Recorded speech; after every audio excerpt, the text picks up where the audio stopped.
Programming apartments is split into two sections.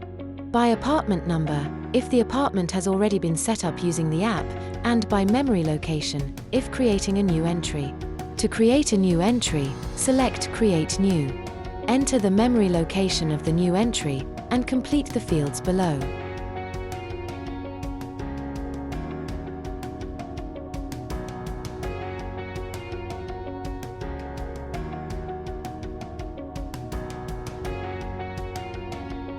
Press Send to update your digital intercom.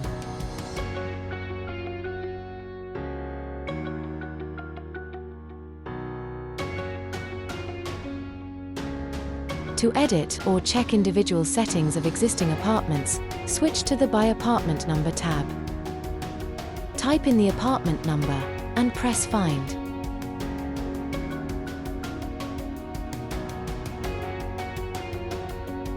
Use the Send or Search buttons to change or check the setting.